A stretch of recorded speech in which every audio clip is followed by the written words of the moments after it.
बहुत समय पहले की बात है। एक गांव में एक छोटा सा परिवार रहता था। उसमें रमेश, उसकी पत्नी मीरा और उनका 2 महीने का बेटा रहते थे। उनके साथ वाले घर में कैलाश और उसकी पत्नी जया रहते थे। दोनों परिवारों में बहुत अच्छा रिश्ता था। एक दिन मीरा गर्मी में रसोई में काम कर रही होती है, तभी उसका बेटा रोने लगता है। अजी सुनते हो, जरा मुन्ने को हवा कर दो। देखना कैसे गर्मी की वजह से बेचारा पसीने पसीने हो रहा है और रोए जा रहा है। अरे भाग्यवान, मुझे भी तो काम पर निकलना है। पर मैं भी तो काम कर रही हूँ। आप इस गर्मी का कुछ करो जी, दिन पे दिन बढ़ती जा रही है और जीना मुश्किल हो रहा है। अब इसमें मैं क्या कर सकता हूँ। चलो, अब मैं जा रहा हूँ। कैलाश मेरा इंतजार कर रहा होगा। रमेश और कैलाश दोनों काम पर निकल जाते हैं। रास्ते में उनको एक दुकान के आगे भीड़ लगी हुई दिखती है। वो जाकर देखते हैं तो पता चलता है कि वहाँ एक औरत ने एसी की दुकान खोली है। अरे भाई कैलाश, ये औरत कौन है जो एसी बेच रही है? हमारे गांव की तो नहीं लग रही। हाँ रमेश भैया, बिल्कुल सही कहा तुमने। और मुझे तो ये समझ नहीं आ रहा कि बिना बिजली के ये एसी कैसे चल सकते हैं।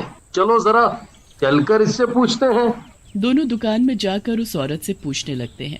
मेरा नाम बेला है, मैं इस गांव की नहीं हूँ, मैं तो शहर से आई हूँ। पर हमारे ही गांव क्यों? और ये एसी बिना बिजली कैसे चल रहे हैं?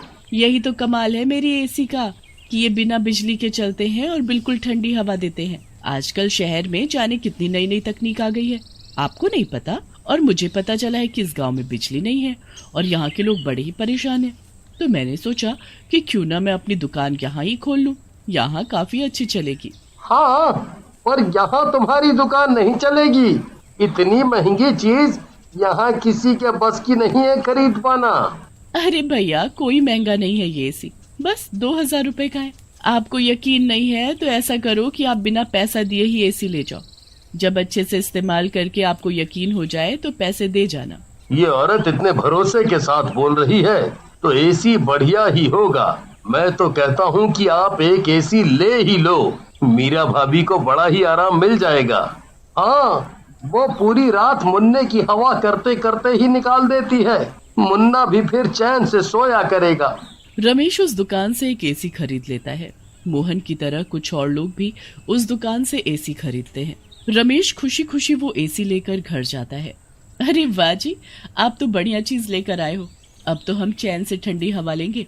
जल्दी से इसे लगा दो, मुझे इसकी ठंडी हवा खानी है। रमेश अपने घर में एसी लगा देता है और उसकी तरह बाकी लोग भी अपने अपने घरों में एसी लगा देते हैं। बेला पहले ही दिन काफी एसी बेच देती है।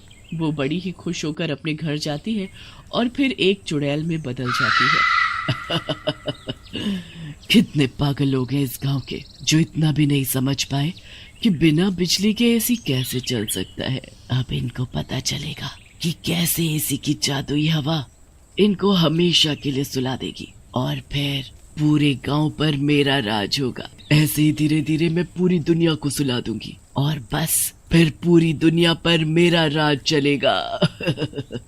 चुड़ैल यहाँ खुश हो रही होती है और दूसरी तरफ रमेश, मीरा और उनका बेटा मजे से एसी की ठंडी हवा में सो रहे होते हैं। उनकी तरह गांव के कितने लोग एसी की ठंडी हवा में सो जाते हैं। पूरी रात उनको इतनी चैन की नींद आती है कि उनकी एक बार भी आंख नहीं खुलती। अरे, ये मीरा भाभी अभी तक बाहर नहीं आई। आज मुन्ने की भी आवाज नहीं आ रही। सब ठीक तो है ना? अरे वो मजे में एसी में सो रहे होंगे। हाँ, ऐसा भी क्या सोना कि 11 बज गया और उन्हें होश ही नहीं है। मैं जाकर अभी उठाती हूँ। जया उनका दरवाजा खटखटाती है पर कोई दरवाजा ही नहीं खुलता। वो दोनों को आवाज भी देती है पर कोई नहीं सुनता। परेशान होकर जया वापस आ जाती है। जब शाम को जया कुछ काम से बाहर आंगन में जाती है तो देखती है कि रमेश के घर का दरवाजा अभी भी बंद है। वो फिर से जाकर खटखटाती है पर फिर भी कोई दरवाजा नहीं खोलता।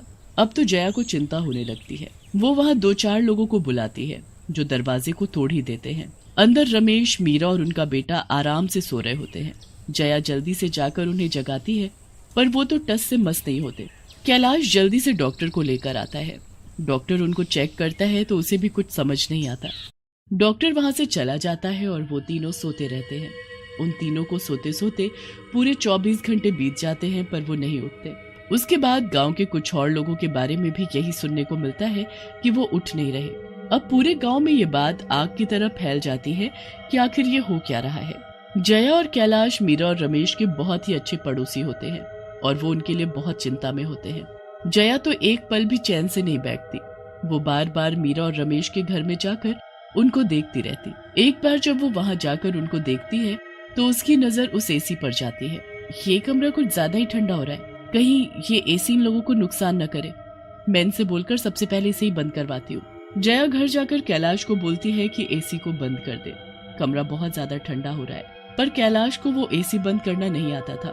जया को चैन नहीं पड़ता और वो रात को ही उस एसी बेचने वाली से ये पूछने चल देती है कि एसी कैसे बंद होगा। बेला के घर का दरवाजा बंद होता है।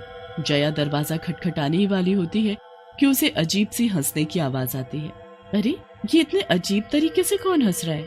ये औरत तो यहाँ अकेले रहती है। जया छुपकर एक खिड़की से झांक कर अंदर देखने लगती है तो अंदर का नजारा देख उसके होश उड़ जाते हैं। अब वो दिन दूर नहीं जब मैं इस गांव के सभी लोगों को हमेशा हमेशा के लिए सुला दूंगी। फिर इस गांव पर बस मेरा राज होगा। हे भगवान, ये एसी वाली औरत तो एक चुड़ैल है। मतलब ये सब किया धरा इसी का है। इसी के एसी की हवा से गांव के लोग सो गए हैं और उठ नहीं रहे। मुझे जल्दी से जाकर ये बात सबको बतानी होगी। जया जल्दी से घर जाती है और बुरी तरह हांफने लगती है। कैलाश उसे ऐसी हालत में देखकर घबरा जाता है। क्या हुआ जया, तुम इतनी परेशान क्यों हो? तुम तो उस बेला के पास गई थी ना? वो एसी बेचने वाली चुड़ैल। चुड़ैल? हाँ, वो बेला कोई आम औरत नहीं है, बल्कि वो तो जादुई एसी बेचने वाली चुड़ैल है। उस चुड़ैल का मकसद इस गांव के लोगों को हमेशा के लिए सुला देना है। वो इसलिए यहाँ आई है। उसका एसी जिन जिन लोगों ने अपने घर में लगाया है वो सोकर उठ ही नहीं रहे, क्योंकि उस एसी की हवा जादुई है जो सबको एक बार सुला देती है तो उठने ही नहीं देती। हे भगवान, अब हम क्या करेंगे जया? कैसे उस चुड़ैल को खत्म करें और गांव के लोगों को बचाएं? मेरे पास एक तरीका है। अगर वो काम कर गया तो चुड़ैल भी मर जाएगी और फिर सब ठीक हो जाएंगे। पर हमें और लोगों की मदद की भी जरूरत होगी। चलो पहले कुछ लोगों को इकट्ठा करते हैं और उनको सारी बात बताते हैं। जया और कैलाश कुछ गांव वालों को इकट्ठा करते हैं और फिर जया सबको चुड़ैल को मारने की तरकीब बताती है। अगले दिन रमा और कैलाश बेला की दुकान पर जाते हैं। अरे बहन, ये एसी कितने का दिया? ये तो बस 2000 रुपए का है। वो तो ठीक है, पर ये ठीक से चलता भी है कि नहीं? अरे आप इसे अपने घर में लगा कर तो देखो। ये आपका घर शिमला ना बना दे तो मेरा नाम बेला नहीं। हाँ, मैं ऐसी हवाबाजी बातों पर यकीन नहीं करती। अरे मैंने कहा ना ये बढ़िया चलेगा, वरना पूरे पैसे वापस। अजय आप चलो यहाँ से। ये औरत तो हमें पागल बना रही है। इसके खटारा एसी चलते ही नहीं है, इसीलिए ऐसे ही बिना चेक कराए हमें चेप रही है। बेला जया की बात सुनकर चिढ़ जाती है। वो गुस्से में आकर जया से लड़ने लगती है और मौके का फायदा उठाकर कैलाश उस दुकान की चाबी उठा लेता है। फिर दोनों झगड़ा खत्म करके वहां से निकल लेते हैं। सब लोग रात होने का इंतजार करते हैं। जैसे ही रात होती है जया और कैलाश चुड़ैल के घर जाते हैं और खिड़की से झांक कर देखते हैं कि चुड़ैल सोई है या नहीं। जैसे ही चुड़ैल सो जाती है वो गांव वालों के साथ मिलकर उसकी दुकान पर जाते हैं और दुकान खोलकर उसमें से सारे एसी निकाल लेते हैं। उसके बाद वो लोगों के घरों में लगे हुए एसी भी निकाल लेते हैं। सब लोग मिलकर सारे एसी चुड़ैल के घर ले जाते हैं और उसके घर की सारी खिड़कियों में फिट कर देते हैं। कुछ ही देर में चुड़ैल का घर बर्फ जैसा ठंडा हो जाता है। चुड़ैल उस एसी की हवा में मजे से सोती है और फिर कभी दोबारा नहीं उठती। चलो चलो अब बाकी लोगों को जाकर देखते हैं। एसी की ठंडी हवा से वो लोग सोए थे ना, पर अब तो हमने सारे एसी निकाल लिए तो सबके घर वापस पहले जैसे गर्म हो गए होंगे। सबसे पहले सब मीरा और रमेश के घर जाकर देखते हैं तो वो नींद से उठ जाते हैं। जया खुशी से मीरा को गले लगा लेती है। आप सब लोग यहाँ कैसे? और मुझे ऐसे क्यों लग रहा है जैसे मैं बहुत दिनों बाद सोकर उठी हूँ? जया मीरा और रमेश को सारी बात बताती है। उसके बाद गांव के सभी सोए हुए लोग गर्मी से वापस जाग जाते हैं और अपने गांव की ताजा हवा में खुश रहने लगते हैं, जो शहर की एसी की हवा से लाख गुना अच्छी होती है।